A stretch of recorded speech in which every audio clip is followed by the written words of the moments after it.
Lucas capítulo 7. Um centurião revela sua fé em Jesus.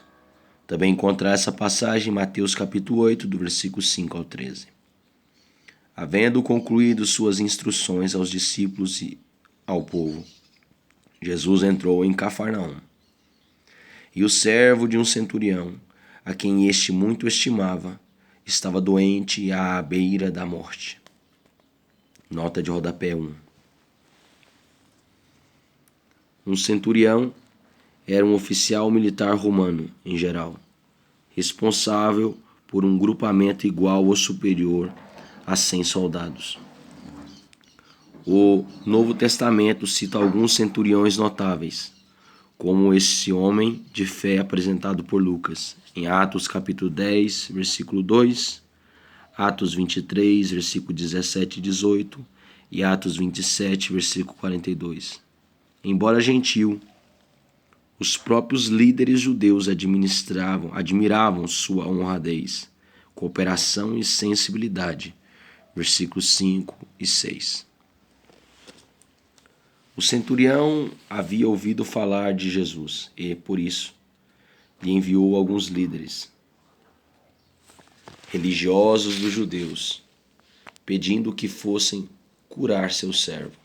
Então, aproximando-se de Jesus, apelaram-lhe com muitas súplicas: este é um homem que merece que lhe concedas esse favor, pois trata nosso povo com elevada consideração, e ele mesmo construiu nossa sinagoga.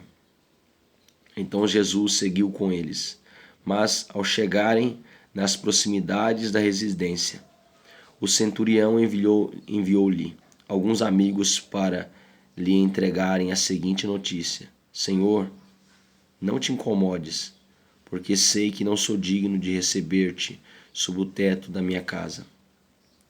Por isso, nem mesmo me considerei merecedor de ir ao teu encontro. Mas ordena, com a sua palavra, e o meu servo será curado. Pois eu também sou homem sujeito à autoridade, e tenho soldados sob o meu comando. Manda a um, vai, e ele vai, e a outro, vem, e ele vem. E ao meu servo, faz isto, e ele o faz. Nota de rodapé 2. A fé que opera milagres, como a demonstrada por esse oficial romano, tem os seguintes componentes básicos: parte de um coração profundamente humilde, consciente da sua insignificância e pecado, da santidade e do poder de Deus.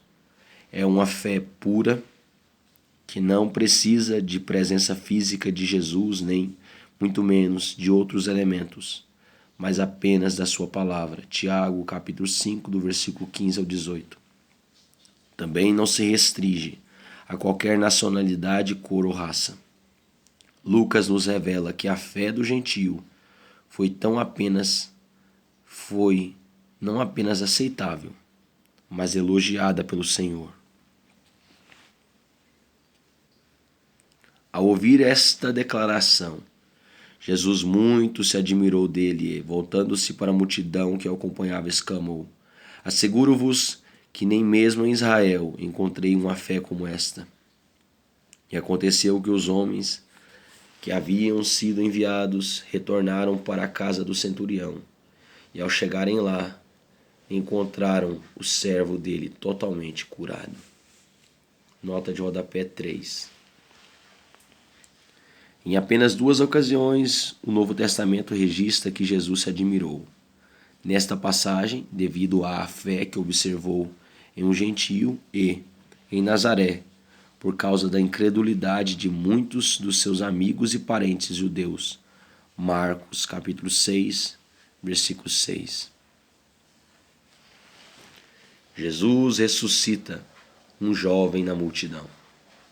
No dia seguinte, partiu Jesus para uma cidade chamada Naim, e com ele caminhava seus discípulos e uma grande multidão.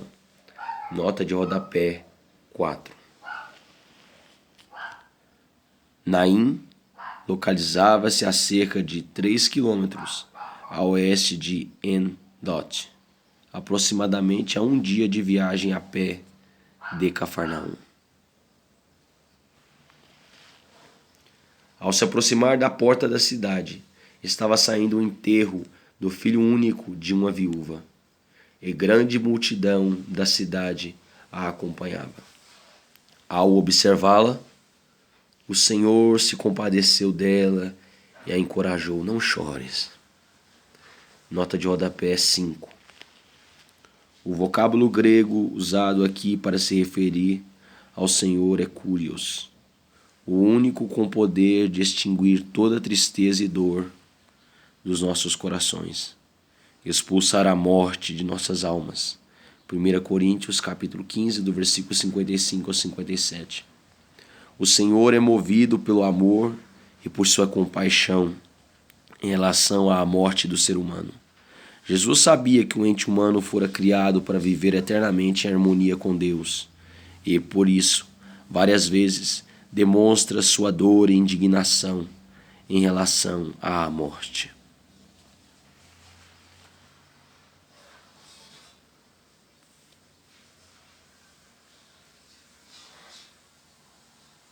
E aproximando-se, tocou o caixão, o esquife.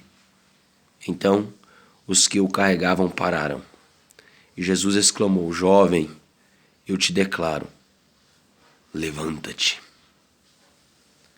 No mesmo instante, o jovem que estivera morto se pôs sentado e começou a conversar.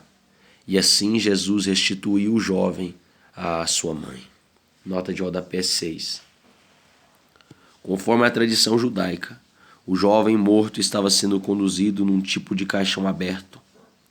Essa é a primeira de 3 ocasiões citadas nos evangelhos em que Jesus ressuscitou alguém.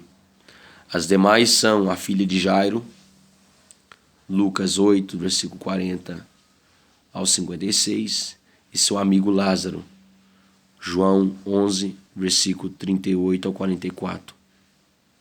Quadrato, pensador e historiador que viveu no ano 125 d.C., em suas cartas a Adriano, relata o fato de que algumas das pessoas curadas e ressuscitadas por Jesus ainda viviam em seu tempo e davam testemunho do Senhor.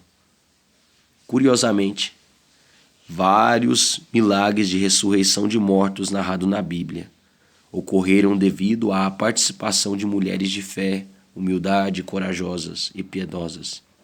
1 Reis, capítulo 17, versículo 23. 2 Reis, capítulo 4, versículo 36. João, capítulo 11, versículo 22 e 32. Atos, capítulo 9, versículo 41. Hebreus, capítulo 11, versículo 35. Todos foram tomados de grande temor e louvavam a Deus, proclamando: grande profeta foi levantado entre nós, e Deus veio salvar o seu povo. Essas notícias a respeito de Jesus circulavam por toda a Judéia e regiões circunvizinhas. Por mais de 400 anos, o povo de Israel esperou pelo Messias prometido. João surge, vindo das regiões desérticas, com poder e unção de Deus para anunciar a chegada do Messias. Diante dos inúmeros milagres de Jesus por toda a Palestina e de sua palavra e autoridade espiritual, as multidões começaram a aclamá-lo como ungido, o Cristo, reconhecendo a presença de Deus em Israel após gerações e gerações de silêncio. João manda saber quem é Jesus. Também encontrar essa passagem em Mateus capítulo 11, versículo 2 até o 6. Então os discípulos de João lhe relataram todos esses acontecimentos. E João, chamando 2 deles, enviou-os ao Senhor para lhes perguntar: és tu aquele que estava para chegar ou havemos de esperar outro? Nota de rodapé 8. João Batista estava no cárcere por ter colocado sua lealdade ao Senhor e sinceridade quanto à sua missão muito acima da subserviência aos poderosos desta terra. Estava preocupado e ansioso para ver o Messias, a quem anunciara durante toda a sua vida e continuaria a fazer através dos seus discípulos, libertar Israel e estabelecer seu reino. Assim que os discípulos de João Batista se aproximaram de Jesus, lhe explicaram: João Batista mandou-nos para vos indagar: és tu aquele que estava para chegar ou havemos de esperar outro? E naquela mesma hora, Jesus curou muitos de doenças e todos os tipos de sofrimento, bem como de espíritos malignos, e concedeu visão a muitos que eram cegos. E, depois disto, declarou aos mensageiros: ide, e relatai a João Batista tudo o que vistes e ouvistes. Os cegos veem, os aleijados andam, os leprosos são purificados, os surdos ouvem, os mortos são ressuscitados, e o evangelho é pregado aos pobres. E mais, bem-aventurado é aquele que não se escandaliza por minha causa. Nota de rodapé 9. Jesus respondeu para seu querido amigo João Batista, de maneira que ele, como profeta, entenderia bem e não teria qualquer dúvida, através dos sinais e maravilhas que os profetas do Antigo Testamento haviam dito que acompanhariam o Messias. Isaías capítulo 29, versículo 18 ao 21. Isaías capítulo 35, versículos 5 e 6. Isaías capítulo 61, versículo 1. E Lucas capítulo 4, versículo 18. Em nossos dias, essa confirmação é obra da fé e entra em nossa alma com o Espírito Santo, quando humildemente aceitamos a palavra de Deus e recebemos a Cristo em nossos corações sem restrições. Jesus exorta a João e aos discípulos dele a não duvidarem e, com isso, se escandalizarem. Nos originais gregos, escandalizou. O sentido original dessa palavra tem a ver com a ação das gaiolas para caçar passarinhos. Escandalon.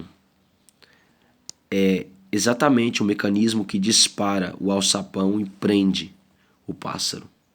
Jesus receava que o tempo e a distância pudessem servir de laço, de escândalo, para que seus amados amigos caíssem na terrível e fatal armadilha da dúvida e do desânimo.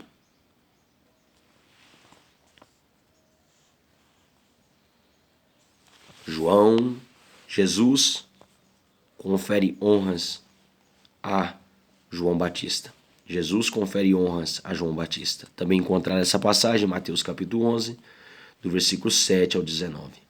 Havendo partido os mensageiros de João, passou Jesus a testemunhar às multidões acerca da pessoa e da obra de João. Que saíste a ver no deserto, um caniço movido de um lado para o outro pelo vento. Que saístes a contemplar? Um cavalheiro vestido de roupas finas? Ora, os que vestem roupas suntuosas se entregam ao luxo e vivem em delícias estão nos palácios. Afinal, que fostes observar? Um profeta? Eu vos asseguro que sim, e muito mais do que um profeta. Este é aquele a respeito de quem está escrito: eis que enviarei o meu mensageiro à tua frente, pois ele preparará o teu caminho diante de ti. Eu vos afirmo que dentre os nascidos de mulher não há um ser humano maior do que João Batista. Todavia, o menor no reino de Deus é maior do que ele. Nota de rodapé 10. Jesus explica aos seus discípulos e à multidão quem era João Batista, pois muitos o achavam apenas um pregador excêntrico. Mas Jesus faz isso de maneira muito especial. Começa perguntando o que as multidões tinham ido fazer no deserto. O povo tinha ido ouvir a palavra de João e muitos arrependidos já haviam passado pelo batismo. Jesus informa que ele era autêntico e corajoso, como os maiores profetas de Deus. Não era uma vareta que se move ao sabor do vento das vontades de ninguém. Mateus capítulo 14, do versículo 3 ao 5. Nem tampouco um lacaio dos aristocratas. Era um homem simples, talhado pela vida dura do deserto, onde havia se disciplinado ao extremo, e ensinava a todos quantos estavam afastados da santidade de Deus e necessitavam desesperadamente de arrependimento e salvação. Jesus conclui declarando que João era aquele a quem Malaquias anunciara há mais de 400 anos. Malaquias 3:1. Mais que um profeta, pois foi o precursor imediato de Cristo. Pregou sobre ele sua vida e o revelou ao mundo.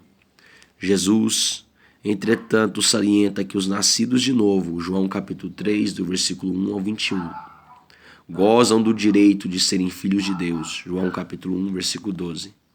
E isso faz com que o menor deles seja maior do que qualquer membro da antiga aliança, da qual João Batista foi o último e magnífico profeta. E todo o povo, inclusive os publicanos, ao ouvirem as palavras de Jesus, reconheceram que o caminho de Deus era justo e se submeteram ao batismo de João Batista. Nota de rodapé 11. A palavra de Jesus produziu em todas as pessoas e particularmente nos coletores de impostos o reconhecimento dos seus erros e, ao mesmo tempo, da graça salvadora de Deus. Havendo sido justificados, se submeteram de bom grado aos princípios da palavra e ao ensino de João Batista. Entretanto, os fariseus e os doutores da lei rejeitaram o conselho de Deus para eles próprios e não se dispuseram a ser batizados por ele. Nota de rodapé 12. Doutores ou peritos da lei foi a maneira como Lucas se referiu aos escribas e mestres da lei, que muitas vezes também pertenciam ao partido dos fariseus. Lucas 5:17, Lucas 10:35-37, Lucas 11:45-52, Lucas 14:3 e Mateus 22:35. Esses teólogos e juristas judeus que tiveram o privilégio de ouvir esse sermão diretamente dos lábios de Jesus não conseguiram perceber que aquela palavra de Deus era dirigida a eles e demonstraram que o livre-arbítrio capacita o homem a anular o propósito divino de conceder-lhes a salvação. Sendo assim, a que compararei as pessoas da presente geração? Prosseguiu Jesus, com que se assemelham? Ora, são como crianças que ficam sentadas na praça e gritam uma às outras. Nós vos tocamos flauta, e vós não dançastes. Entoamos lamentações, e vós não chorastes. Assim tendes agido, pois veio João Batista, que não come pão e não bebe vinho, e julgais, este está com demônio. Então chegou o Filho do Homem, comendo pão e bebendo vinho. E condenais, eis aí um glutão e beberrão, amigo de publicanos e pecadores. Todavia, os filhos da sabedoria reconhecem e acolhem as suas obras. Nota de rodapé 13. Em geral, as pessoas demonstram um comportamento infantil em relação à decisão de se consagrarem a Deus e à verdade. Elas agem como aquelas crianças da época de Jesus. Se lhes era apresentado algo alegre, elas não se alegravam. Se melancólico, não se sensibilizavam. Não havia se associado a João Batista com o seu conservadorismo e rigidez ascética em relação à lei e à devoção ao Senhor. Nem tampouco aceitaram o convite de Jesus para um novo tempo de graça, liberdade e plenitude espiritual como membros do reino. Preferiram acusar João e a Jesus de falsos e endemoniados. preferiram acusar João Batista e a Jesus de falsos e endemoniados. João capítulo 7, versículo 20, João 8, 48, João 10, 20. E seguiram seus próprios e danosos caminhos. Entretanto, Jesus deixa claro que os que são de Deus, sabedoria, reconhecem as suas grandes obras e maravilhas e atendem ao seu chamado. João 10, do versículo 1 ao 18. Uma pecadora unge a Jesus. Tendo sido convidado por um dos fariseus para jantar, Jesus foi à casa dele e reclinou-se, como era costume, junto à mesa. Nota de rodapé 14.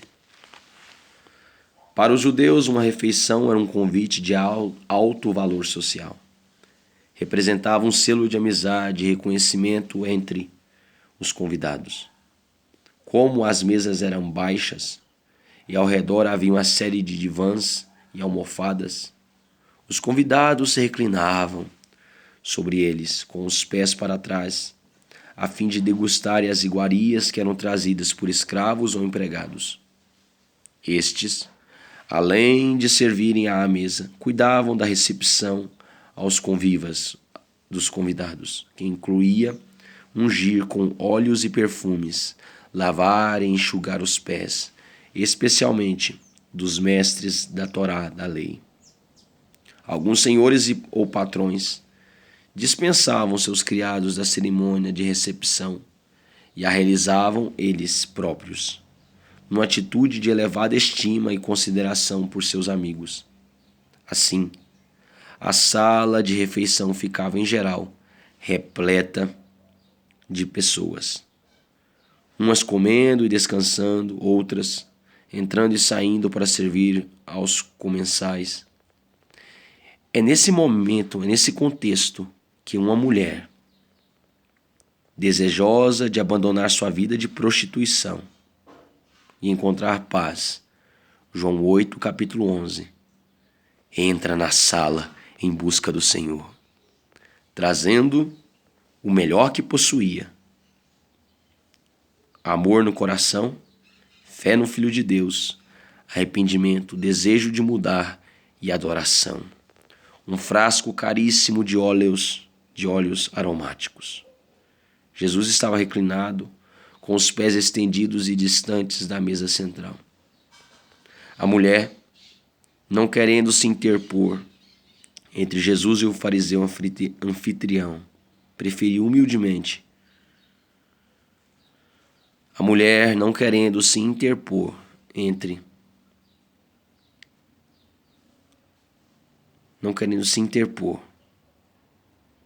Jesus e o fariseu anfitrião, preferiu humildemente ungir os pés de Jesus à sua maneira, mas com essencial e genuína devoção.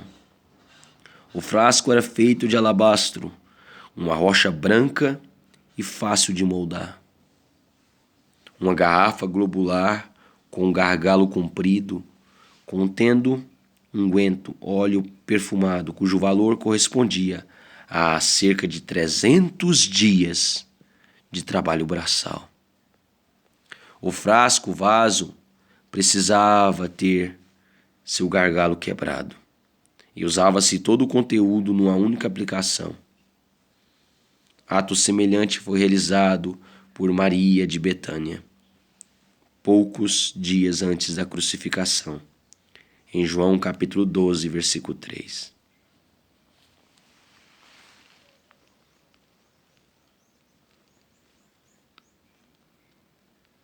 E assim que tomou conhecimento que Jesus estava reunido à mesa, na casa do fariseu, certa mulher daquela cidade, uma pecadora, trouxe um frasco de alabastro cheio de perfume e, posicionando-se atrás de Jesus, prostrou-se a seus pés e começou a chorar. Suas lágrimas molharam os pés de Jesus, mas ela em seguida os enxugou com os próprios cabelos, beijou-os e os ungiu com perfume. Diante de tal cena, o fariseu que o havia convidado falou consigo mesmo: Se este homem fora de fato profeta, bem saberia quem nele está tocando e que espécie de mulher ela é, uma pecadora. Nota de rodapé 15. Jesus é realmente o salvador dos pecadores. A contradição é quase sempre marcante para o fariseu. Jesus era um profeta e deveria agir com o rigor e o legalismo que ele, fariseu, esperava de um profeta. Para a mulher, prostituta e pecadora, carente de amor, perdão e consideração, Jesus era Deus encarnado, Senhor de misericórdias e da salvação, o único que tinha poderes para perdoá-la e purificar sua vida. E Jesus olhou para a alma daquele ser humano e, além do seu pecado, viu uma filha de Deus, uma irmã e herdeira do seu reino. Tiago capítulo 2, do versículo 1 ao 5. Então voltou-se Jesus para o fariseu e lhe propôs: Simão, tenho algo para dizer-te. Ao que ele aqueceu: Sim, mestre, dize-me. 2 homens devia certo credor. Um lhes devia 500 denários e o outro 50. Nenhum dos dois tinha com que pagar. Por isso o credor decidiu perdoar a dívida de ambos. Qual deles o amará mais? Replicou-lhe Simão. Imagino que aquele a quem foi perdoada a dívida maior, ao qual Jesus o congratulou. Julgaste acertadamente. Então virou-se em direção à mulher e declarou a Simão: Vês essa mulher? Vês esta mulher? Entrei em tua casa e não me trouxeste água para lavar os meus pés, como é costume. Esta, porém, molhou meus pés com suas lágrimas e os enxugou com seus próprios cabelos. Da mesma maneira, tu não me saudaste com um beijo na face, como é tradicional. Ela, todavia, desde que cheguei, não cessa de me beijar os pés. E mais, tu não me ungiste a cabeça com óleo, como era de se esperar, mas essa mulher, com puro bálsamo, ungiu os meus pés. Por tudo isso, te asseguro, o grande amor por ela demonstrado prova que seus muitos pecados já foram todos perdoados. Mas onde há necessidade de pouco perdão, pouco amor é revelado. Em seguida, Jesus afirmou à mulher: Perdoados estão todos os teus pecados. Então os demais convidados começaram a comentar: Quem é este que pode perdoar pecados? E Jesus revela à mulher: A tua fé te salvou. Vai-te e permanece em paz. Nota de rodapé 16. Jesus dá toda a atenção à pobre mulher e a abençoa com paz. Nos originais, o verbo desta frase está no tempo presente do indicativo, o que descreve um estado de constante paz interior com Deus. Literalmente, vai para dentro da paz. Os antigos rabinos costumavam dizer: vai em paz aos mortos e vai para dentro da paz aos vivos. É importante notar que o amor da mulher não foi a causa da sua salvação, mas sim a consequência. O fruto de uma vida salva e consagrada ao Senhor. O fruto de uma vida salva e consagrada ao Senhor.